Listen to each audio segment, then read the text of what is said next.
దేవుని పరిశుద్ధ నామానికి మహిమ కలుగును గాక. హల్లెలూయా, హల్లెలూయా. యెషయా గ్రంథం 43వ అధ్యాయము 18-19 వచనాలు చదువుకుందాం. యెషయా గ్రంథం 43వ అధ్యాయము 18-19 వచనాలు. మునుపటి వాటిని జ్ఞాపకం చేసుకొనుకుడి, పూర్వకాలపు సంగతులను తలంచుకొనుకుడి. ఇదిగో నేనొక నూతన క్రియ చేయుచున్నాను, ఇప్పుడే అది మొలుచును, మీరు దాన్ని ఆలోచించరా. హల్లెలూయా, హల్లెలూయా. 1వ తేదీని ఈ మాటను మనం చదువుకున్నాం. మీరు బహుగా ఫలించుట వలన పరలోకమందు నా తండ్రి మహిమపరచబడును. ఫలింపని ప్రతి తీగె, ఫలింపని ప్రతి చెట్టు నరకబడి అగ్నిలో వేయబడునని లేఖనాలు తెలియజేస్తున్నాయి. మంచి చెట్టు మంచి ఫలములను ఇస్తుంది. ఫలింపని ప్రతి చెట్టు, ఫలింపని ప్రతి తీగె పారవేయబడుతుందని లేఖనాలు మనం చూస్తున్నాం. యజమానుడు గత 3 ఏండ్ల నుండి నేను చూస్తున్నాను, ఈ చెట్టు ఫలించట్లేదు, ఈ చెట్టును పెకలించండి, ఈ చెట్టును నరికివేయమని యజమానుడు చెప్పినప్పుడు తోటమాలి అయిన మన ప్రభువు మన పక్షముగా దేవుని వేడుకుంటున్నాడు. తండ్రి, యజమానుడా, ఈ 1 సంవత్సరం నాకు అవకాశమే, నేను ఆ చెట్టుకు కావాల్సిన వేరు ఎరువు వేస్తాను. మన జీవితంలో దినాలు గడుస్తున్నాయి, నెలలు గడుస్తున్నాయి, సంవత్సరాలు గడుస్తున్నాయి. ప్రభు ఆశిస్తున్నట్లుగా ఇంకా నువ్వు ఫలించట్లేదా? ప్రభు కోరుకున్న ఫలములు నీలో కనబడట్లేదా? దేవునితో మనం ఒక మాట చెప్తాం, ప్రభువా, నేను ఎలా ఫలించాలి, ఎలా ఉండాలి, ఎటువంటి ఫలములు నాలో కనపడాలని నువ్వు ఆశించావో, నువ్వు ఆశించినట్టుగా నేను ఫలించలేకపోయాను. ఇదిగో నేను మాటిస్తున్నా, ఈ సంవత్సరము నుండి నువ్వు అనుకున్నట్టుగానే, నువ్వు ఆశించినట్టుగానే నేను నీ కొరకు నేను ఫలిస్తాను. హల్లెలూయా, హల్లెలూయా, హల్లెలూయా. కాబట్టి ప్రియదేని బిడ్డలారా,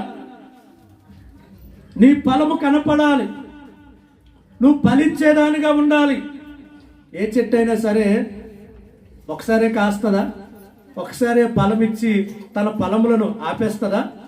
దాని యొక్క కాలం వచ్చినప్పుడు అది ఫలిస్తూనే ఉంటుంది. కొన్ని చెట్లు కాలానుకూలంగా పండ్లను ఇస్తాయి, కొన్ని చెట్లు ఎండాకాలంలోనే ఫలిస్తాయి, కొన్ని చెట్లు చలికాలంలోనే ఫలిస్తాయి. కానీ మరికొన్ని పళ్ళు సంవత్సరం మొత్తం మీద ఉంటాయి. ఇప్పుడు యాపిల్స్ చూడండి, నువ్వు ఏ నెలలో వెళ్ళినా, ఏ సీజన్లో వెళ్ళినా ఉంటాయి. మామిడికాయలు ఎండాకాలంలోనే కనపడతాయి, కమలాకాయలు ఈ చలికాలంలోనే కనపడతాయి. కానీ యాపిల్స్ ఎప్పుడు కూడా నువ్వు ఏ సీజన్లో వెళ్ళినా సరే అవి నీకు దొరుకుతూనే ఉంటాయి. కాబట్టి ప్రియదేని బిడ్డలారా, నువ్వు అనుకూలాన్ని బట్టి నువ్వు ఫలించడం కాదు, ప్రతిరోజు మనం ఫలిస్తూనే ఉండాలి. మన ఫలమును బట్టి పరలోకమందున్న దేవుడు, అదేవిధంగా భూమి మీద కూడా ఆయన ఎప్పుడు కూడా మహిమపరచబడుతూ ఉండాలి. హల్లెలూయా, హల్లెలూయా. అందుకే అంటున్నాడు, అయ్యో నేను ఫలించగలనా, నాలో కూడా ఫలములు వస్తాయా? ఎస్. ఎప్పుడు నువ్వు ఫలిస్తావంటే మునుపటి వాటిని నువ్వు జ్ఞాపకము చేసుకోవద్దు. హల్లెలూయా. నీ గత జీవితాన్ని నువ్వు జ్ఞాపకం చేసుకోవద్దు తల్లి. ప్రభు అంటున్నాడు, పూర్వకాలపు సంగతులను మీరు జ్ఞాపకం చేసుకోవద్దు, వాటిని తలంచుకోవద్దు, వాటిని అన్నిటిని మీరు విడిచిపెట్టండి. వాటిని అన్నిటిని మీరు విడిచిపెట్టినప్పుడు మాత్రమే ఇదిగో నేను ఒక నూతన క్రియను ఈ సంవత్సరం నీ పట్ల నేను చెయ్యాలనుకుంటున్నాను. హల్లెలూయా, హల్లెలూయా. 1 పేతురు పత్రిక 5వ అధ్యాయానికి మనం వచ్చేద్దాం. 1 పేతురు పత్రిక 5వ అధ్యాయం 4వ అధ్యాయం. 1 పేతురు పత్రిక 4వ అధ్యాయం చూడండి. క్రీస్తు శరీరమందు శ్రమపడిన కనుక మీరును అట్టి మనసును ఆయుధముగా ధరించుకొనుడి. శరీర విషయములో శ్రమ పడినవాడు శరీరమందు జీవించు. మిగిలిన కాలము ఇక మీదట మనుజాస్తులను అనుసరించి నడుచుకొనక దేవుని ఇష్టానుసారముగానే నడుచుకొనున్నట్లు పాపముతో జోలికై నేమియు లేక ఉండును. హల్లెలూయా, హల్లెలూయా, హల్లెలూయా. దేవుని వాక్యం ఏమంటుంది? ఇక మీదట, గతకాలము కాదు, గతకాలము నీ ఇష్టానుసారంగా నువ్వు జీవించావు, గతకాలము నీ ఇష్టానుసారంగా నువ్వు చేసావు, గతకాలము నువ్వు ఎక్కడికి వెళ్ళాలనుకుంటే వెళ్ళావు. కానీ ఇక మీదట అంటే ఈ సంవత్సరం నుండి లేదంటే ఇప్పటి నుండి నువ్వు అలా నడుచుకోకుండా దేవుని ఇష్టానుసారముగానే నడుచుకోవాలి. హల్లెలూయా, హల్లెలూయా. నేను ఒక వాక్యం అంటుంది, ఇక మీదట మనుజాస్తులను శరీరాస్తులను అనుసరించి నడుచుకొనక దేవుని ఇష్టానుసారముగానే నడుచుకొనున్నట్లు పాపముతో ఇక మనకి పని లేదు. పాపము యొక్క జోలికి ఇక మీరు వెళ్ళాల్సిన అవసరం లేదు. నేను ఒక వాక్యం అంటుంది. అయితే మనం గతంలో ఎలా ఉన్నాం, గతంలో ఎలా నడుచుకున్నాం, ఎందుకు మనం వాటిని విడిచిపెట్టలేకపోతున్నాం, ఎందుకు సాతానుడు మనల్ని పదే పదే పదే పదే వాటిని జ్ఞాపకం చేసుకున్నాడంటే 3వ వచనం చూడండి. మనము, నేను, నీవు కాదు, మనము పోకిరి చేష్టలు, దురాశలు, మద్యపానము, అల్లరితో కూడిన ఆటపాటలు, త్రాగుబోతుల విందులు, చేయదగని విగ్రహ పూజలు మొదలైన వాటి యందు నడుచుకొనుచు అన్యజనుల ఇష్టము నెరవేర్చుచుండుటకు గతించిన కాలమే చాలును. బా, ఈ లిస్ట్లో ఏదో ఒక లిస్ట్లో మనం ఉంటాం. ఈ చదవబడిన లిస్ట్లో ఏదో ఒక లిస్ట్లో మనం ఉంటాం. ఏంటి? పోకిరి చేష్టలు అంట. దీనికి గతించిన కాలము చాలు. ఇంకేముంది? దురాశలు, ఇవి కూడా గతించిన కాలము చాలు. మద్యపానము, అల్లరితో కూడిన ఆటపాటలు, త్రాగుబోతుల విందులు, చెయ్యదగని విగ్రహ పూజలకు అన్యజనులు ఎలాగైతే తమ ఇష్టానుసారంగా నడుచుకుంటున్నారో వీటన్నిటికీ కూడా గతించిన కాలము చాలు. వాటన్నిటికీ మీరు ఫుల్ స్టాప్ పెట్టండి అని దేవుని ఒక వాక్యం మనకు స్పష్టంగా తెలియజేస్తుంది. హల్లెలూయా. ఒకవేళ ఇంకా నీలో పోకిరి చేష్టలు ఉన్నాయా, ఇంకా నీలో అల్లరితో కూడిన ఆటపాటలు ఉన్నాయా, ఇంకా నువ్వు మద్యపానాన్ని విడిచిపెట్టలేకపోతున్నావా, ఇంకా నువ్వు త్రాగుబోతుల యొక్క విందులలో నువ్వు పాలు పంచుకుంటున్నావా, ఇంకా నువ్వు అన్ని జనులు చేస్తున్నట్లుగానే అన్ని జనులు నడుచుకున్నట్లుగానే నీ ఇష్టానుసారంగా నువ్వు నడుచుకుంటున్నావా? దేవుడు అంటున్నాడు, ఇదిగో వాటన్నిటికీ గతించిన కాలము చాలు. వాటిని నువ్వు ఎప్పుడైతే ఫుల్ స్టాప్ పెడతావో ఆ రోజు నుండి నేను నీ జీవితంలో ఒక నూతన క్రియ చేయబోతున్నాను. హల్లెలూయా, హల్లెలూయా, హల్లెలూయా. 4వ వచనము జాగ్రత్తగా నన్ను. అపరిమితమైన ఆ దుర్వ్యాపారము, అదేంటంటే ఏ వ్యాపారం అంట అవన్నీ? ఆ దుర్వ్యాపారం అందు తమతో కూడా మీరు పరిగెత్తకపోయినందుకు వారు ఆశ్చర్యపడుచు మిమ్మును దూషించుచున్నారు, మిమ్మల్ని ద్వేషించుచున్నారు. నువ్వు పరిగెట్టావు, పోకిరి చేస్తలేదు, పరిగెడుతూ ఉన్నావు, దుర్వ్యాపారం మందు పరిగెడుతూ ఉన్నావు, మద్యపానం మందు పరిగెడుతూ ఉన్నావు, అల్లరితో కూడిన పాటలంటే ఫస్ట్ నువ్వే ఉంటున్నావు. ఇప్పుడు ఏం చేశావు? నువ్వు పరిగెట్టడం మానేశావు. ఇప్పుడు ఏం చేశావు? నువ్వు దేవుని మాటను విన్నావు, దేవుని మాట నీతో మాట్లాడింది, దేవుని వాక్యానికి నీ హృదయంలో చోటిచ్చావు. ఇప్పుడు నువ్వేం చేసావు? ఆగిపోయావు. వాటన్నిటికీ ఫుల్ స్టాప్ పెట్టావు. ఎప్పుడైతే నువ్వు ఆగిపోయావో నీతో పాటు పరిగెడుతున్న వాళ్ళు ఆశ్చర్యపోతున్నారంట. నీతో పాటు పరిగెట్టిన వాళ్ళు ఏం చేస్తున్నారు?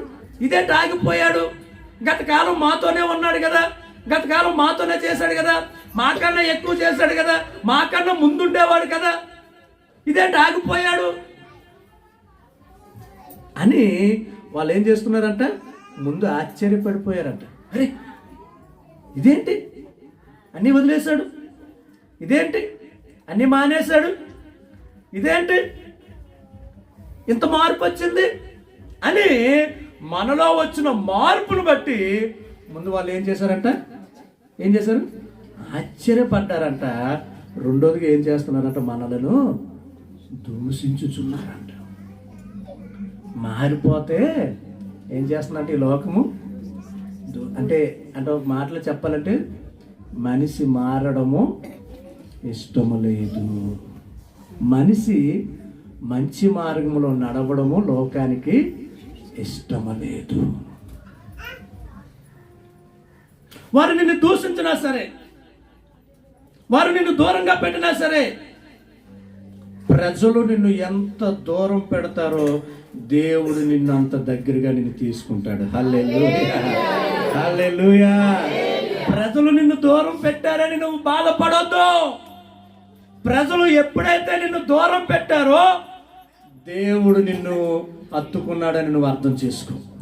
నువ్వు దేవునికి అంత దగ్గరగా ఉన్నావని నువ్వు అర్థం చేసుకో బిడ్డ. వారు నిన్ను దూషించినా, వారు నిన్ను ఎగతాళి చేసినా, వారు నిన్ను అవమానించినా సరే, వీటన్నిటికీ కూడా నువ్వేం చేయాలంటే ఫుల్ స్టాప్ పెట్టాల్సిందే.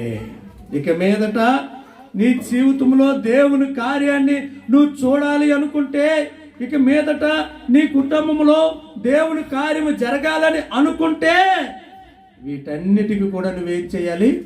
ఫుల్ స్టాప్ పెట్టాలి. అవసరమైతే నువ్వు శ్రమ పడాలి. అందుకే మొదటి వచనం అంటుంది, క్రీస్తు శరీరమందు శ్రమ పడెను గనుక మీరును అట్టి మనస్సును ఆయుధముగా ధరించుకోనండి. వీటన్నిటిని వదిలేసావు కదా, వీటన్నిటిని విడిచిపెట్టావు కదా, శ్రమ రాబోతుంది, శ్రమ రాబోతుంది. వాటిని కూడా నువ్వు తట్టుకోవాలి. క్రీస్తు భూలోకంలో ఉన్నప్పుడు, క్రీస్తు శరీరంగా ఈ లోకం మందు ఉన్నప్పుడు, ఈ జగత్తు ఈ యొక్క లోకంలో ఉన్నప్పుడు ఆయన ఎలాగైతే శ్రమ పడ్డాడో అట్టి మనస్సు, అంటే శ్రమ పడే మనస్సు మనము కూడా ఏం చేయాలంట? ధరించుకోవాలంట. హల్లెలూయా, హల్లెలూయా, హల్లెలూయా. దూరం అయిపోయిన జయ మరలా ఈరోజు దేవుని సన్నిధికి వచ్చింది. కాంతమ్మ గారి కుమార్తె మంగ దేవుని మందిరానికి వచ్చింది. గత కొన్ని వారాలుగా గణేష్ నమ్మకంగా దేవుని దగ్గరికి వస్తున్నాడు. గత కొన్ని వారాలుగా జ్యోతి నమ్మకంగా దేవుని, ఇది కంటిన్యూ చేయాలి. యవన బిడ్డలారా, గణేష్ ఇది కంటిన్యూ చేయాలి నాన్న. నీ జీవితాన్ని దేవునికి అప్పగించుకున్నాను ఈ యవన కాలంలోనే. నీ స్నేహితులను విడిచిపెట్టినా, ఎవరు నిన్ను విడిచిపెట్టినా నువ్వు బాధపడొద్దు. యేసయ్య నిన్ను హత్తుకొని ఉన్నాడు. హల్లెలూయా, హల్లెలూయా. నా యేసు నాతో ఉన్నాడు, నా ప్రభువు నాతో ఉన్నాడు అనే నిశ్చయత ఎప్పుడు కూడా మనం కలిగి ఉండాలి. మన దగ్గర ఉన్నప్పుడు అందరూ మనకి స్నేహితులే, మన దగ్గర లేనప్పుడు ఎవరు నువ్వెవడో అసలు. ఉంటే నీవే అంతా మాకు, లేకపోతే నువ్వెంత. అవునా కదా? బెల్లం ఉన్న దగ్గరే అది. ప్రియ దేవుని బిడ్డలారా, తన దగ్గర డబ్బున్నంత వరకు కూడా స్నేహితులు అనేక మంది ఉన్నారు. ఎవరి దగ్గర? చిన్న కుమారుడి దగ్గర. డబ్బంతా ఏం చేశాడట? దుర్వ్యాపారానికి ఖర్చు పెట్టాడట. ఎవరు? చిన్న కుమారుడు.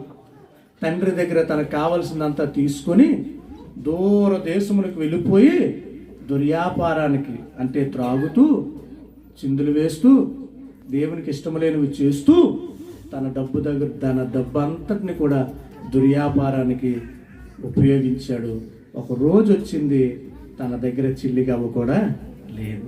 ఎప్పుడైతే తన దగ్గర డబ్బు కరిగిపోవడం ఫ్రెండ్స్ చూశారో, స్నేహితులు చూశారో, ఒక్కొక్కడు దూరం అయిపోతూ వచ్చారు. ఒక రోజు వచ్చింది, ఒక్కడు కూడా తనతో నిలబడలేదు. ఒక్కడు కూడా తనతో నిలబడలేదు. అనేక మందికి ఆ బిడ్డ సహాయం చేశాడు. తన డబ్బును వారు అనుభవించారు. కానీ చిన్న కుమారుడు అవసరతలో ఉన్నప్పుడు ఏ ఒక్కడు కూడా తప్పిపోయిన చిన్న కుమారుడిని చేరదీయలేదు. తినడానికి ఒక రొట్టె మొక్క కొనుక్కొని తినడానికి కూడా తన దగ్గర ఒక చిల్లిగవ్వ కూడా లేదు. దేవుని ఒక వాక్యం అంటుంది, ఏమొచ్చిందంట? బుద్ధి వచ్చినప్పుడు. బైబిల్లో ఉంటుంది స్పష్టంగా మాట. బుద్ధి వచ్చినప్పుడు తన తండ్రిని జ్ఞాపకం చేసుకున్నాడు. హల్లెలూయా, హల్లెలూయా. తండ్రి ప్రతిరోజు చూస్తున్నాడంట. అయ్యో నా బిడ్డ వెళ్ళిపోయాడే, నా బిడ్డ నన్ను విడిచిపెట్టాడే, నా బిడ్డ నాకు దూరం అయిపోయాడే, పోతే పోనే అని అనుకోలేదట తండ్రి. తను ఏ మార్గము గుండా అయితే కుమారుడు వెళ్ళిపోయాడో ప్రతిరోజు ఉదయము సాయంకాలం తండ్రి ఆ మార్గం దగ్గరికి వచ్చి తను వెళ్ళిన మార్గము గుండా ప్రతిరోజు చూసేవాడంట. తప్పకుండా ఒక దినాన్ని మరలా నా కుమారుడు నా దగ్గరికి వస్తాడు. హల్లెలూయా, హల్లెలూయా. దేవునికి ఎంతమంది అయితే దూరంగా వెళ్ళిపోయారో, ఎంతమంది అయితే ఈ దేవుని మందిరానికి వచ్చి దీవించబడి ఆశీర్వదింపబడి స్వస్థత పొందుకొని మేలు అనుభవించి శాంతి సమాధానాన్ని పొందుకొని ఎంతమంది అయితే దేవునికి మరలా దూరం అయిపోయారో అటువంటి వారి కోసం నా దేవుడు ప్రతిరోజు ఎదురు చూస్తూనే ఉన్నాడు. అలా ఎదురు చూస్తూ చూస్తూ ఉండగా ఇదనా నా మార్గంలోనికి జయ వచ్చేసింది. హల్లెలూయా, హల్లెలూయా. మంగ వచ్చేసింది, జ్యోతి వచ్చేసింది, ఇంకెవరు గణేష్ వచ్చేసాడు. రేపో మాపో లూదియాం వచ్చేస్తుంది, రేపో మాపో జిత్తుబాయి వచ్చేస్తాడు, రేపో మాపో అప్పలం వచ్చేస్తుంది, రేపో మాపో కోటేశ్ కూడా వచ్చేస్తాడు, రేపో మాపో పొట్టమ్మ కూడా వచ్చేస్తాడు. హల్లెలూయా, హల్లెలూయా. మనం విడిచిపెట్టిన దేవుడు మనల్ని విడిచిపెట్టాడు. హల్లెలూయా, హల్లెలూయా. స్నేహితులు ద్వేషిస్తున్నారంట. అయ్యో వీటిలో మార్పు రావడం ఏంటి, ఈయన మారిపోవడం ఏంటి? ముందు ఆశ్చర్యపోయారంట. ఆశ్చర్యపోయి అభినందించాలి. కానీ ఏం చేశారంట? అభినందించడం దానికి బదులు వాళ్ళు దూషిస్తున్నారు. వాళ్ళు దూషించినా పర్లేదు నా కుమారుడా. అప్పుడే వాళ్ళు దూషిస్తున్నప్పుడే వారి యొక్క నిజ స్వరూపం ఏంటో నీకు తెలుస్తుంది. అంతవరకు నువ్వు మంచోడనే నమ్మావు, అంతవరకు నువ్వు మంచోడనే నువ్వు సహాయం చేసావు, అంతవరకు నువ్వు మంచోడనే నువ్వు చేరదీసావు. కానీ ఒక్కరోజు వారికి నువ్వు దూరంగా ఉండు, ఒక్కరోజు నువ్వు వారికి దూరంగా ఉండు, వారి నిజ స్వరూపం ఏంటో నువ్వు కల్లారా చూస్తావు. ఎఫెసీ పత్రిక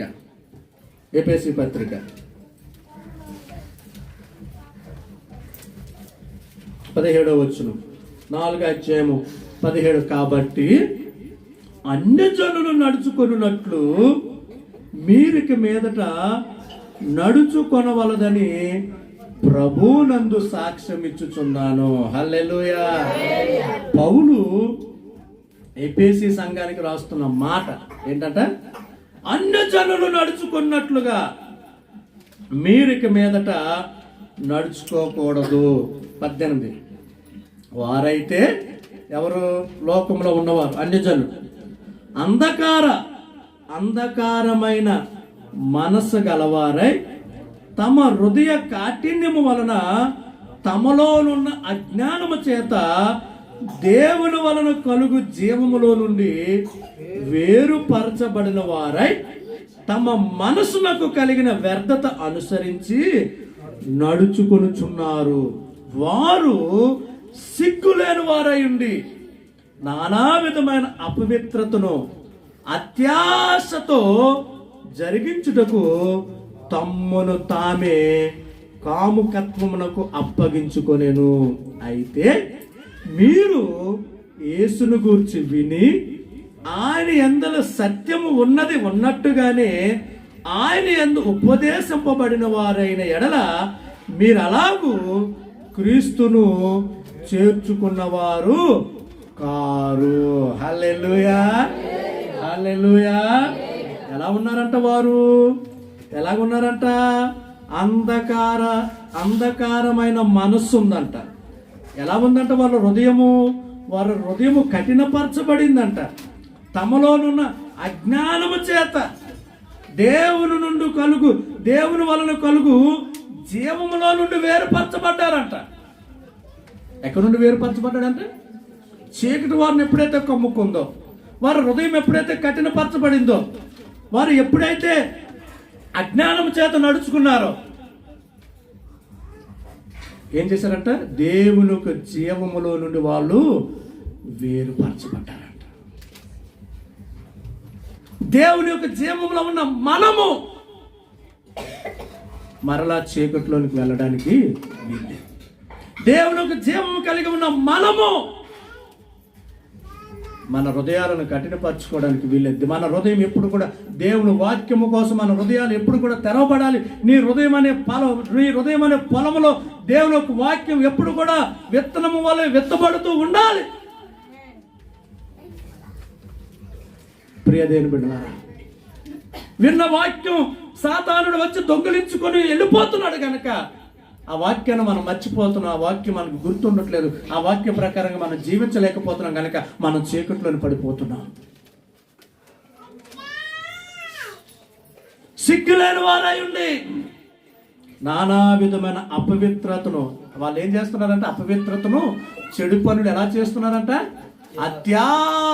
అదబ్బా ఆసక్తి, అత్యాసక్తి అంట. మనం అత్యాసక్తి ఏ విషయంలో చూపించాలి? మనం అత్యాసక్తి ఏ విషయంలో? సంఘం అయితే అత్యాసక్తితో ఏం చేసిందంట? ప్రార్థన చేసింది. వీళ్ళు ఏం చేస్తున్నారంట? అత్యాసక్తితో ప్రతి విధమైన అపవిత్రతను, సిగ్గులేని పనులు చేస్తూ తమ్మును తామే నష్టపరుచుకుంటున్నారంట. హల్లెలూయా. దేవుని కార్యముల పట్ల, దేవుని పని పట్ల మనం ఏం కలిగి ఉండాలి? అత్యాసక్తి కలిగి ఉండాలి, ఆసక్తి కలిగి ఉండాలి, పట్టుదల కలిగి ఉండాలి. ఒకప్పుడు మనం అందులోనే ఉన్నాం, ఒకప్పుడు ఆ చీకట్లోనే ఉన్నాం, ఒకప్పుడు ఆ పనికిమాలిన పనులు చేస్తూనే ఉన్నాం. కానీ మనం ఎప్పుడు వేరుపరచబడ్డామంటే, దేవుని ఒక వాక్యం అయితే మీరు యేసును గూర్చి విని, హల్లెలూయా, హల్లెలూయా, హల్లెలూయా, హల్లెలూయా. మీరైతే, మనమైతే యేసును గూర్చి విని ఆయన యందులో సత్యము ఉన్నది ఉన్నట్టుగానే. యేసులో ఏముందంట? యేసులో ఏముంది? యేసయ్య అన్నాడు, నేనే జీవము, నేనే సత్యము, నేనే మార్గము, నా యందు తప్ప, నా ద్వారా తప్ప ఎవడును నా తండ్రి రాజ్యంలోనికి ప్రవేశించలేదు. ఒకప్పుడు మనం కూడా అలాగే ఉన్నామమ్మా.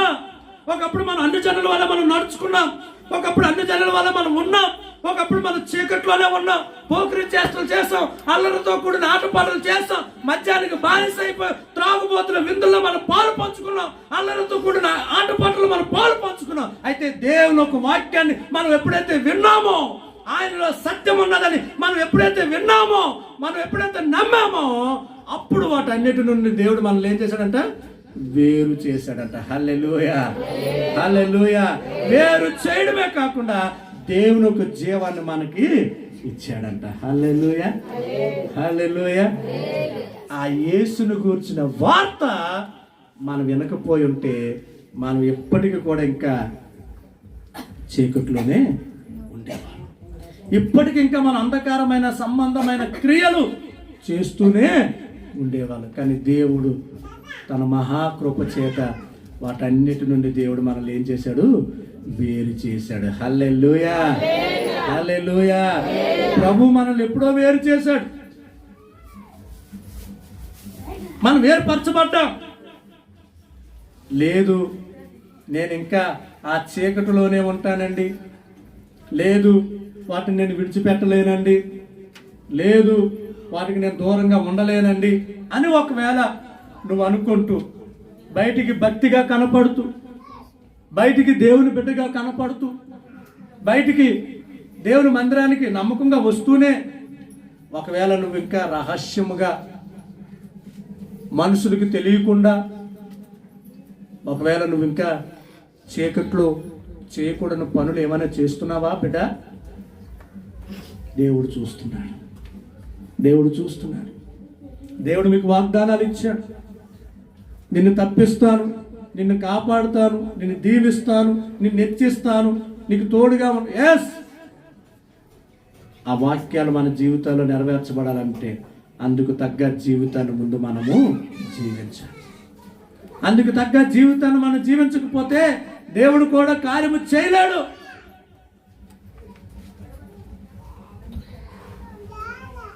ఈ సంవత్సరం మనం ఒకటే తీర్మానం, ప్రభువా నాకు ఇష్టమైంది నేను అడగడం కాదు, నీకు ఇష్టమైంది నేను అడుగుతాను.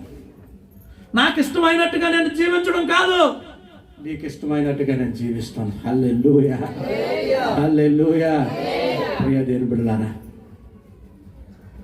యేసు ప్రభు 39 కొరడా దెబ్బలు తినడం దేవుని చిత్తం, తండ్రి చిత్తం. యేసు ప్రభు రక్తం కార్చడం తండ్రి చిత్తం. యేసు ప్రభు ముళ్ళు కిరీటం పెట్టుకోవడం తండ్రి చిత్తం. యేసు ప్రభు కాళ్ళల్లో చేతుల్లో మేకలు దగ్గెట్టుకోవడం తండ్రి చిత్తం. పక్కలో బల్లెముతో పొడిపించుకోవడం తండ్రి చిత్తం. కానీ అక్కడ ఒక మాట ఉంటాడు, వాళ్ళు ఎన్ని నిందలేసినా సరే యేసు ప్రభు ఒక్క మాట కూడా మాట్లాడలేదంట. ఒక్క మాట కూడా నన్ను ఎందుకు కొడుతున్నారని అనలే, నన్ను ఎందుకు గుద్దుతున్నారని అనలే.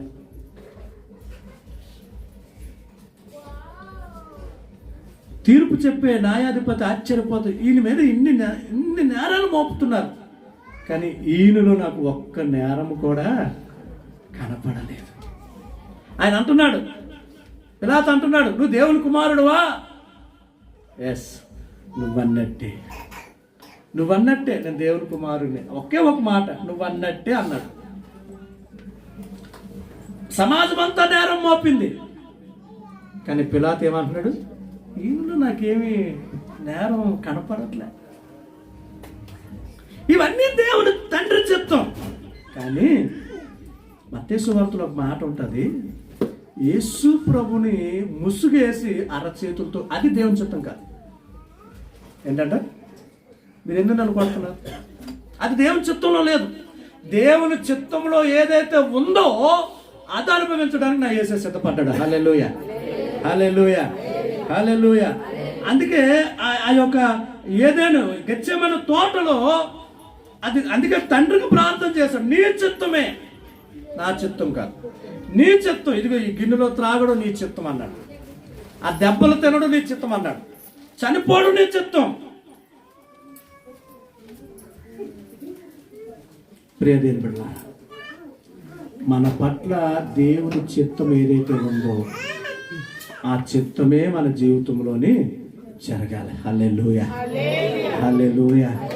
నిన్ను విడిచిపెట్టే దేవుడు కాదా మన దేవుడు. మన దేవుడు మనల్ని విడిచిపెట్టేవాడు కాదు, మన దేవుడు మనల్ని త్రోసివేసేవాడు కాదు. దినదినానికి ప్రతిరోజు కూడా నీ జీవితంలో ఒక క్రియ, ఒక కార్యము చేయాలని నా ప్రభు ఆశపడుతున్నాడు. నా ప్రభు ఆశపడుతున్నాడు. సాతానుడు గతాన్ని జ్ఞాపకం చేస్తూ ఉంటాడు. సాతానుడు గతాన్ని పదే పదే నేను గుర్తు చేస్తూ ఉంటుంటాడు. నీ ఆలోచనలు పాడు చేస్తూ ఉంటాడు. నీ ముందు కనిపేసి ప్రభు అంటున్నాడు, గతించిన కాలము చాలు, గతించిన కాలము చాలు, గతించిన కాలము చాలు, పూర్వపు సంగతులు చాలు. మనం ఎప్పుడైతే వాటన్నిటి నుండి మనం వేరుపరచబడతామో, మనం ఎప్పుడైతే వాటన్నిటి నుండి బయటికి వస్తామో ఆ దినమే, ఆ సమయమే నా దేవుడు నీ జీవితంలో కార్యం చేయబోతున్నాడు. హల్లెలూయా, హల్లెలూయా. అయితే మీరు యేసును గూర్చి విని ఆయన యందలి సత్యం ఉన్నది ఉన్నట్టుగానే ఆయన యందు ఉపదేశింపబడిన వారైన ఎడల, హల్లెలూయా. ఇందా మనం ఒక పాట పాడుకున్నాం, నిత్యము నీ నీడలోనే నేను ఉంటానయ్యా. పాట పాడడం కాదు, దేవుని సన్నిధానంలో మనం ఉండాలి. హల్లెలూయా. 52 ఆదివారాలు, 52 ఆదివారాలు, ఈ 52 ఆదివారాలు, ఈ 52 శుక్రవారాలు నా దేవుని మందిరంలో ఏ ఆరాధన జరిగినా సరే నేను దేవుని సన్నిధికి నేను దూరంగా ఉండను. హల్లెలూయా, హల్లెలూయా. దేవుని సన్నిధి అంటే నేను పరిగెత్తుకొని వెళ్ళాలి. ఏమో నువ్వు ఏ రోజు రావట్లేదో, ఒకవేళ దేవుడు ఆ రోజే నిన్ను దర్శించాలనుకున్నాడేమో. నువ్వు ఏ రోజు రావడం మానేసావో ఆ రోజే దేవుడు నీతో మాట్లాడాలని ఆశపడ్డాడేమో. ఎవరికి తెలుసు? ప్రియ దేవుని బిడ్డలారా, ఫలించాలి, ఫలించాలి, ఫలించాలి. ఏంటి, ఏ విషయాల్లో మనం ఫలించాలి? మనందరికీ తెలుసు. 9 ఏమన్నాయి? 9 చెప్పాలమ్మా. 9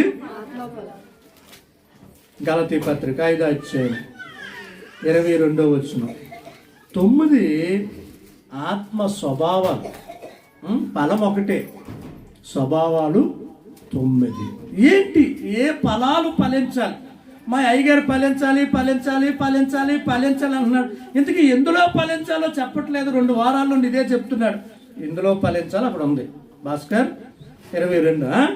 అయితే ఆత్మ ఫలం ఏమనగా ప్రేమ, సంతోషం, సమాధానం, దీర్ఘశాంతం, దయాళత్వం, మంచితనం, విశ్వాసం, సాత్వికం, ఆశా నిగ్రహం.